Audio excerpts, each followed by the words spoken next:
Bonjour à tous! La capsule d'aujourd'hui va porter sur les postes en médecine familiale. On s'était laissé lors de la dernière capsule au moment où le résident devenait patron. Il faut maintenant remonter quelques mois avant ce moment-là, au moment où le résident se cherche un endroit pour travailler.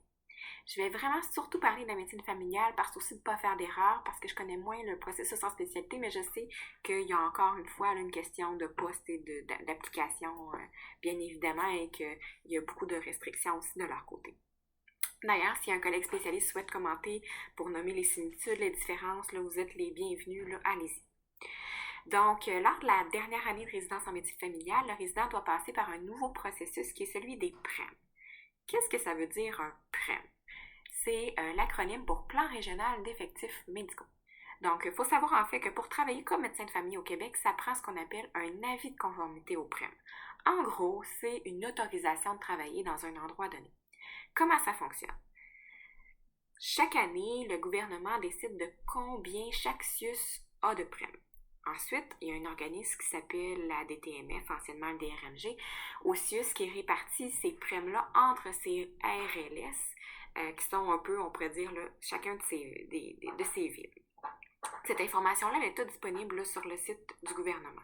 Si je prends l'exemple du CIUS de l'Outaouais, qui a le droit à 4 primes en 2025, la DTMF, elle les a répartis de la façon à dire, bon, on va mettre un prime au RLS de Pontiac, un au RLS de la vallée de Gatineau, et ainsi de suite.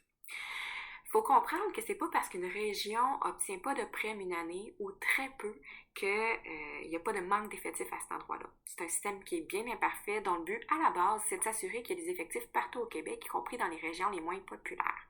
Mais ça laisse des découvertures un peu partout, malheureusement. Donc, le résident regarde les primes disponibles pour l'année de son début de pratique. C'est un processus qui est plutôt complexe et qui a plusieurs lacunes aussi. En effet, le résident ne peut pas appliquer, comme il le fait au CURMS, à tous les endroits souhaités puis faire une vraie liste de préférences. Il ne peut pas appliquer dans plus qu'un CIUS à la fois. Donc, si un résident souhaite travailler comme je le mets tantôt, au RLS de Pontiac, dans le CIUS de l'Outaouais, il ne peut pas avoir comme plan B d'aller travailler en Estrie. On lui proposera en fait d'appliquer au RLS de Pontiac puis mettre un deuxième choix de RLS dans le même CIUS. Ça peut avoir l'air banal, mais quand on prend un CIUS qui couvre un grand territoire, comme exemple le CIUS de la Mauricie, centre du Québec, travailler à La Tuque ou travailler à Victoriaville, c'est pas du tout dans la même région. Ainsi, le candidat pourrait vouloir travailler dans sa ville natale, mais si c'est impossible, dire je vais aller travailler dans la ville natale de mon conjoint, ma conjointe. Parce qu'on en a besoin pour nous aider dans notre gestion familiale, d'avoir des proches, d'avoir des grands-parents, pour nous épauler lors des gardes, pour s'assurer que nos enfants ne restent pas tout seuls en bas âge chez nous. Si ces deux villes-là sont dans deux CIUS différents, c'est impossible d'appliquer aux deux endroits en même temps. Il faudrait espérer qu'il reste des places au deuxième tour lorsque tout le monde va s'être servi. Puis pour beaucoup de régions, il n'y en reste pas de prime au deuxième tour. Une fois l'application faite, le processus est simple. S'il y a assez de prêmes pour le nombre d'applicants dans la région, le résident va avoir directement son prême. Sinon, il faut qu'il passe par un processus d'entrevue, puis après ça, une décision sera rendue. Ça arrive donc pas si rarement que des résidents qui obtiennent un PIAM dans une ville qui n'était pas leur premier choix et des fois qui était loin d'être leur deuxième choix parce que le deuxième choix, ils ne pouvaient pas appliquer à celui-là. Je vais compliquer encore plus la patente. On va y revenir beaucoup plus en détail, là, mais pendant les 15 premières années de pratique, le médecin de famille doit se soumettre à ce qu'on appelle un AMP, une activité médicale particulière.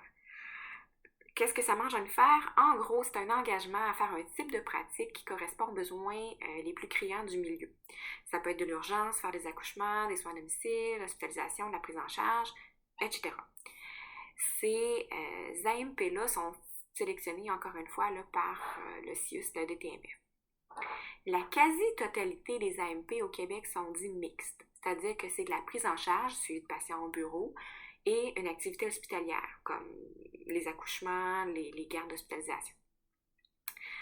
Ainsi, le résident doit prendre en compte dans son choix de milieu si les activités qui lui seront exigées l'intéressent. Malheureusement, il n'est pas si rare que le milieu qui est préféré, ça ne correspond pas avec le type de pratique que le candidat veut faire. Pas si rarement, il va devoir choisir entre est-ce qu'il priorise son milieu de travail ou le type de pratique qu'il veut faire, puis alléluia quand les deux s'alignent ensemble. Puis là, j'entends la question. Qu'est-ce que ça fait si un résident ne veut pas prendre de prime? Avant, il y avait deux choix. Aller travailler au privé pour choisir entièrement son milieu et son type de pratique ou travailler sans prime. On l'a vu avec les nouvelles lois, plus possible d'aller au privé en sortant de l'école. Donc, est-ce que j'ai mentionné que c'était possible de travailler sans prime? Oui, mais ça implique quand même quelque chose de majeur. Ça implique que son revenu va être coupé de 30% et qu'il a l'impossibilité de réappliquer pour avoir un prime dans cette région-là pendant 5 ans. Ça veut donc dire de faire le même travail que son voisin, mais pour 30% de moins de revenus. Le tout pendant 5 ans, s'il désire vraiment rester à cet endroit-là, et sans garantie d'obtenir un prime à la fin de ces 5 ans-là. Donc oui, le médecin a un bon revenu. On n'argumentera pas là-dessus. Mais il faut être honnête envers vous-même. Choisiriez-vous une baisse de revenu de 30% simplement pour choisir votre milieu de travail? C'est un choix qui n'est pas facile. Puis je suis bien consciente que tout le monde peut se faire refuser un emploi, doit chercher ailleurs, doit regarder dans d'autres villes. Il faut dire que pour le médecin, par contre, il n'y a pas d'autre employeur. On ne peut pas postuler dans une autre usine, un autre magasin. C'est la seule chance qu'on a de travailler dans la ville qui est souhaitée. Puis si je vous redonne l'exemple d'une petite famille, allez-vous déraciner vos enfants de leur école, de leurs amis, perdre l'aide de vos proches pour la gestion de la famille ou accepter une baisse de revenus de 30% pendant 5 ans, sans garantie que ça ne règle rien après? C'est pas évident comme question. Je dis pas que c'est propre à la médecine, mais c'est pas évident comme question. Il faut se l'admettre.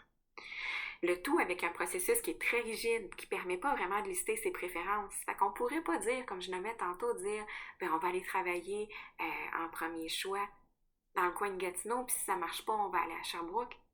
On ne peut pas appliquer dans ces deux-là en même temps. C'est pas simple. Donc, quand même, un processus qui n'est pas si simple que ça. Puis quand on dit le médecin peut travailler où ce qu'il veut, puis faire ce qu'il veut, vous voyez là déjà se dessiner que c'est pas si simple que ça. On va rentrer là, plus en détail dans les AMP dans une autre capsule. Je les ai seulement effleurés là, dans celle-là, mais ça s'en vient. Fait que restez là, connectés pour une prochaine capsule qui parle de d'autres réalités de la pratique de médecine de famille. Bonne journée! PS, petit addendum pour les plus connaissants ou ceux qui sont allés chercher un petit peu plus loin. Quand je disais possibilité de travailler sans prime, je n'ai pas mentionné les médecins dépanneurs parce que c'est tout un autre système, là, puis qui peut jumeler à un prime aussi, mais quand on parle de médecins dépanneurs, c'est comme une équipe volante, si vous voulez, qui va dans les milieux qui sont en bris de service ailleurs au Québec, là, puis qui se déplacent. Fait que c'est possible de faire ça, mais c'est sûr, on est une équipe volante plutôt qu'à un endroit précis. Puis, quand je disais qu'il faut travailler à un endroit avec un prime, il y a, oui, la possibilité de travailler un peu à l'extérieur du milieu de son prime. Je ne l'ai pas mentionné parce que c'est quelque chose qu'on voit très peu dans mon bout de pays à moi parce que les RLS sont très distancés un de l'autre, donc pas vraiment de raison qu'un médecin veut travailler dans 2 RLS en même temps. Là, ça revient à faire beaucoup de routes. Mais pour des régions avec des RLS plus rapprochées, je pense peut-être à Montréal, mais à ce moment-là, ça peut devenir intéressant de travailler dans 2 RLS en même temps. Ceci étant dit, il faut vraiment respecter là, que la majorité du temps qu'on travaille soit faite dans notre RLS pour lequel on a un prime. Puis oui, il y a une police qui regarde ça. Puis si c'est pas respecté, il y a la coupe de 30% de salaire. Et puis il y a aussi le fait que de plus en plus nos propres RLS ont tellement des besoins criants qu'en fait on fournit pas à juste travailler dans notre RLS d'attache. Donc il y en a de moins en moins qui travaillent sur 2 RLS différents. Mais c'est quelque chose qui oui se fait. Fait que petit addendum, là, je voulais pas cacher de l'information, je voulais pas vous induire en erreur, je voulais juste essayer de rendre ça le plus convivial possible, mais je rementionne ces petits éléments-là que j'avais pas mentionnés plus tôt dans le but d'être vraiment complète puis que vous n'ayez pas l'impression que j'essaie de cacher quoi que ce soit. Bonne journée!